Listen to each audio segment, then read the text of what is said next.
Hi, I'm Catalina Maria Johnson on behalf of Beat Latino and ChicagoMusic.org, talking to Luis Maurette from Lulacruza, about to visit us here in Chicago. Hi, Luis. Hi, Catalina. How are you? It's a pleasure to chat with you, and we're looking forward to your visit, you and Alejandra's visit. Now, tell us a little bit more about this duo that you've formed as Lulacruza. You met at Berkeley, so that's kind of was that the start of the musical process? Yeah, we've been the Lulacruza is a duo, as you said, with Alejandra. We've been playing together for 7 years now. We met when we were both studying in Berkeley College of Music in Boston, and we found that we had many musical things in common, interests. We were both interested in ritual music uh, and multiple facets of that. From more like how electronic music can be ritual music, but also how like indigenous music can be ritual music, and so in that search we started wanting to combine all these elements that form part of what we were interested in. Tell me a little bit more then. How would you define ritual music? What does that mean? Uh, Ritual music is a broad term, but I guess it's that the way I see it is that it's more than just entertainment. So it's not just music to just pass the time, but there's something else, uh, which is either represented in the music or activated by the music or kind of like encompassed by the music. So it can be that the music accompanies some sort of rite of passage in the tribe, or it could also be that like in electronic music, the people always talk about trance and the sensation of like dancing together as a tribe, and that sensation. So it's not only about like the watching a show, a spectacle on a stage, but it becomes an experience. Where the people are also involved. So The that's spectators are also involved. so that sounds kind of I don't know, like magical or spiritual or shamanic like. And it's interesting. So is but now you come from Argentina and Alejandra is from Colombia. So Yeah. was this was that a reflection of kind of indigenous music of each of your lands that you were familiar with or interested in, and then kind of bringing that? It sounds like I don't know. Is that where it starts? Eh, it starts maybe, yeah, by kind of like by when you like leave your country to study in a different place. Hmm. I find that many people have a similar situation thing happen, which is that they start looking back at their own roots in a different way. When you're inside your own culture and like and your family and your circle of people, you always there's something about being young that you want to break away and be different. But then when you actually leave, you look back and you start taking value in some things. And in our case, not only taking value but like investigating deeper. So it's not something that I had like a lot of. We had a lot of experience in, but there's something definitely things that were around us that were in our atmosphere, and after going to study in Berkeley and going into more jazz and theory and composition, and personally I did electronic music and sound engineering.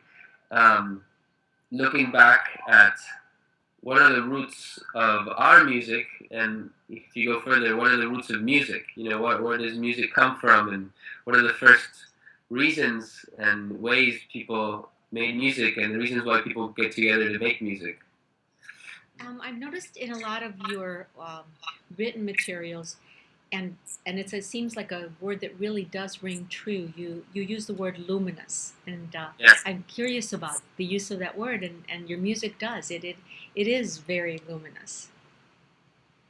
Um, because so there's that more anthropological, in a way, research that we do, but we don't necessarily take directly. We don't like try to do, oh, let's do a cumbia or let's do different like folkloric styles, but we try to merge them all. The music actually comes from silence, from listening, from contemplating, from a more inner search of what is happening and what are the subtleties, and a lot of it has to do with light, with finding kind of that light within, um, and resonating with that, with that spark which is life, you know.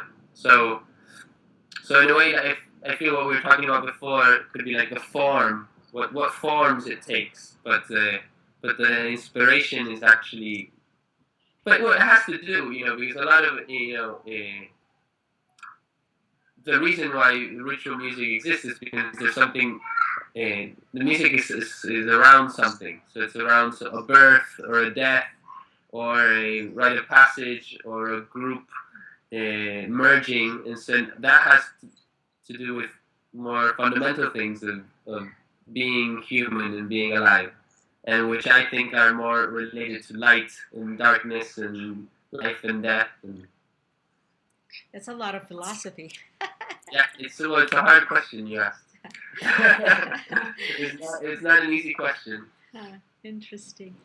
And tell me about that. Now, you're the electronic component, the more, kind of engineering, and not engineering, but the sound component also. But I was reading the list of Alejandra's instruments, and honestly, I don't know what half of them are. I mean, there were some very unusual instruments. Tell me a little bit about some of the instruments that she incorporates, and then do you, when you compose, do you, come together and create together, or do you come with that? Does one of you work more with the melody and the other with rhythm? I'm just curious as to the instruments and to the composition process. So first about the instruments. The instruments are all pieces that we've picked up on our journeys. So there's some instrument that we feel that we resonate with, and it somehow comes along with us. In live, what you'll see when we play live is that you'll see Alejandra play the cuatro, which is a Colombian and Venezuelan instrument, a four-string instrument. Kind of like a ukulele, but has a different tuning. That one I knew. What? That one I knew about. That one you knew about. So you'll see her play that, and you'll see her play different shakers and maracas from different areas, and and sing. So that's what she does it live. Mostly what she does with her voice in the cuatro. And then I take care of all the electronic components, and then I play el bombo legüero, which is a big bass drum from a region of Argentina. I play el charango, which is a 10-string instrument from the Andes Mountains, which was born in Bolivia, but you find that music in Peru, in Chile, and in Argentina, and even a little bit in Colombia. I play some different Amazonian flutes live, and ocarina, which is a smaller kind of like ceramic flute. And I also sing. So that's kind of what you'll see live. When we record, we play around with other instruments. And then the composing process is Alejandra normally comes to me with songs. She receives the songs. Like Sunny, she's like, the way she always talks about it is that she starts feeling antsy and not something's happening, and she sits down with the cuatro, and the harmony, melody, and lyrics all come out. They just flow out. She doesn't like sit down and think, oh, what rhymes with this or what can I say. It just comes out. And so she comes with me with the songs, and in a way, I gave it the la escenografía. What's the word in English? Like, it's this. It can be the staging or the staging. So I put it in a world. I think also, where does this song exist? And so I look for whether that would be electronic sounds or acoustic sounds or more percussion or more strings, or like how to best portray the vibration of the song. Wow. And so that's kind of how we play. Wow. Yeah. Has your music changed a lot in these 7 years? I mean, not changed a lot, but I mean, what developments have you seen? I'm sure something's changed. No, it's changed a lot. And if you listen to our different albums, you'll hear the change. Um, for the first album, we were looking for it was almost like we had an idea of what we wanted conceptually, but we didn't know how that sounded like. And so the process was very artesian. We'd add something and then record something, and maybe that worked, maybe that didn't work. And we feel like we were defining who Lulacruza was, and so it was very like a delicate and artesian process. And that's the result of that is an album called Do Pretty. But they were always based on songs. So we had these songs and we worked. And then we started playing live and touring, and we found out that we were really enjoying what was happening in our more improvised portions of the show. There's moments that they are more free, and we were really enjoying that. And so we recorded a bunch of improvisations and then worked on that, and that became our second album, Soloina. So it was a totally different process. And if you listen to it, also the sound is very different. It's much more. It's maybe like I don't know. Maybe I would say psychedelic, abstract, textural. So there's only 2 songs with lyrics, but there's voice in all the songs. And then for the third, so that's Soloina. And then for the third album, we had again we started with songs, but the first album was very like earthy, and then so Circular Tejido felt more like galactic.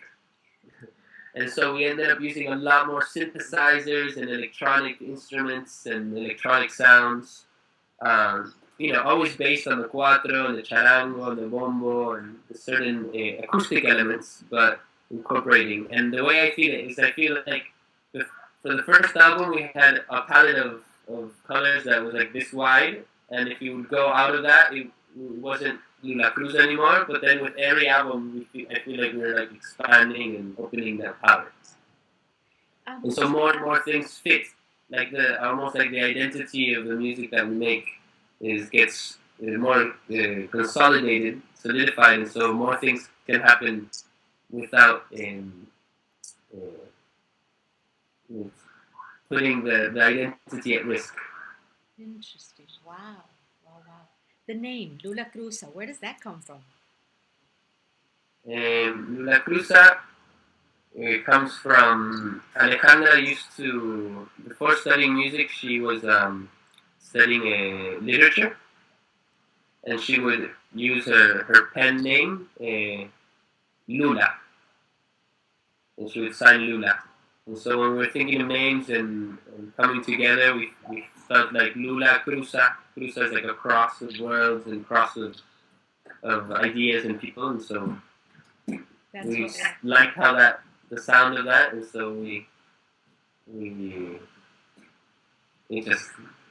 it never left. Well, one last question. You were talking about the music as creating an effect in the public and the public participating. So what do you want people to take? What do you wish people would take away, or what effect would you like to have? What can we possibly look forward to in Chicago if all things work? There's Alejandra just walked in the room, and so she's gonna answer this question. So I'm gonna point the camera at her and her baby.